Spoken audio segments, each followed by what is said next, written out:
Kembali bersama kami, Saudara. Direktur Penyidikan KPK Asep Guntur Rahayu meminta masyarakat yang mengetahui keberadaan Harun Masiku untuk melaporkan ke KPK. Pernyataan Asep itu saat menjawab media soal pernyataan pimpinan KPK Alexander Marwata yang berharap KPK bisa menangkap Harun Masiku dalam sepekan.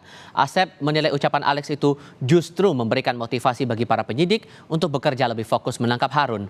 Harun sudah 4 tahun buron sampai sekarang belum tertangkap. KPK kembali menggencarkan pencarian dengan memeriksa sejumlah saksi termasuk Sekjen PDI Perjuangan Hasto Kristianto.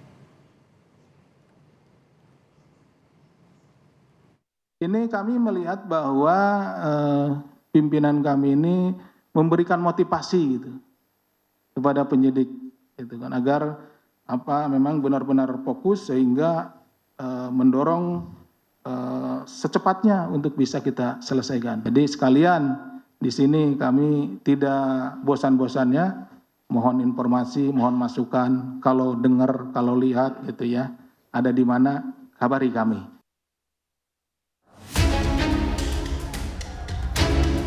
Polemik pernyataan pimpinan KPK Alexander Marwata yang berharap KPK bisa menangkap Harun Masiku dalam seminggu justru dinilai sebagai tindakan yang kontraproduktif karena akan membuyarkan usaha penyidik menangkap Harun Masiku.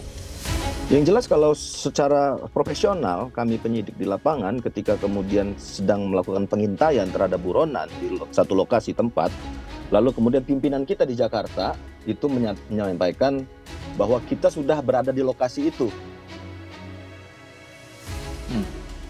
Yang pasti kita akan kehilangan TO-nya gitu loh, Mas. Praswat yang pernah menjadi penyidik kasus korupsi paket sembako bansos saat COVID-19 ini juga menganggap ucapan Marwata hanya harapan palsu bila tidak ada bukti penangkapan Masiku sesegera mungkin.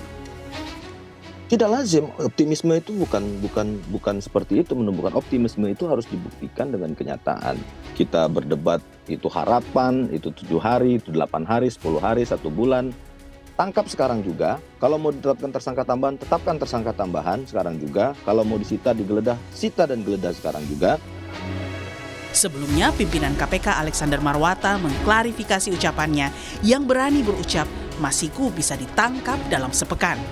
Semoga, ya kan semoga. Ya. Kalau saya bilang, ya kan harapan. Bukannya tahu posisinya di mana kalau itu penyidik itu. Biar itu menjadi tugas penyidik untuk mencari, kan gitu. Kalau sebagai pimpinan semoga dalam 1 minggu atau secepatnya itu bisa ditangkap. Kini proses penanganan kasus Harun Masiku telah memasuki usia 4 tahun lebih di KPK. 2 pihak penerima suap, yakni mantan Komisioner KPU Wahyu Setiawan dan mantan anggota Bawaslu Agustiani Tio Fridelina bahkan sudah berstatus bebas bersyarat. Tim Liputan, Kompas TV.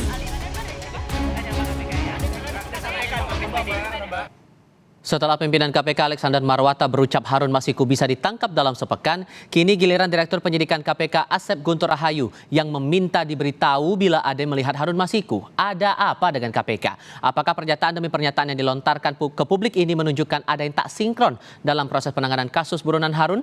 Kami diskusikan bersama dengan pengamat politik Ray Rangkuti. Bung Ray, selamat sore. sore, Bung. 2 pernyataan ini Anda menangkapnya gimana? Ada apa dengan KPK? Ada politik di KPK. Apa tuh? Gimana gambarannya? Ya, karena proses-proses yang tengah terjadi ini besar kemungkinan karena dorongan politik ya. Untuk apa, dari siapa ke siapa? Iya, kita nggak tahu dari siapanya. Tapi untuk apanya ya mungkin untuk bagian dari strategi meredam mereka yang kritis terhadap pemerintah. Nah, apakah pemerintah yang sedang meminta atau mengorder agar kasus demi kasus ini diungkap, kita nggak tahu karena kita nggak punya bukti ke arah sana.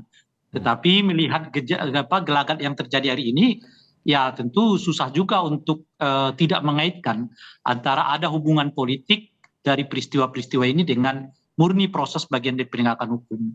Apalagi misalnya ketika katakanlah misalnya dalam ini misalnya Pak Hasto diminta keterangan, tapi perlakuan kepada Pak Hasto itu seperti orang pesakitan gitu ya, diperlakukan seperti pesakitan, seperti orang yang bagian seperti bagian dari upaya untuk bargaining politik ini menurut Anda? Karena kan Harun juga statusnya sebagai kader PDIP juga.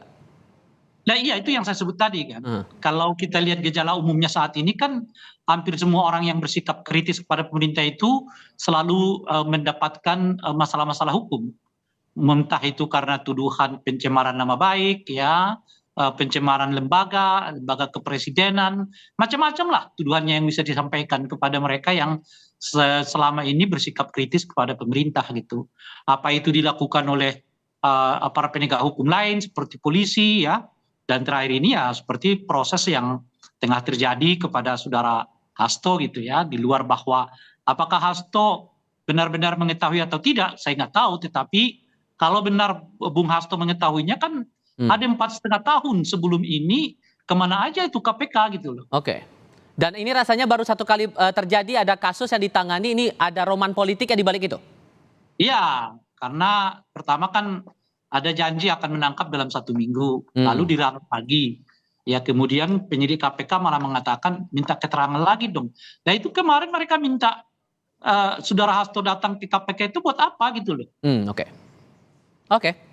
Sudah kami tangkap maksud Anda. Terima kasih banyak untuk berbagi perspektifnya untuk kali ini ya Bung Ray Rangkuti. Sama-sama. Selamat sore Bang.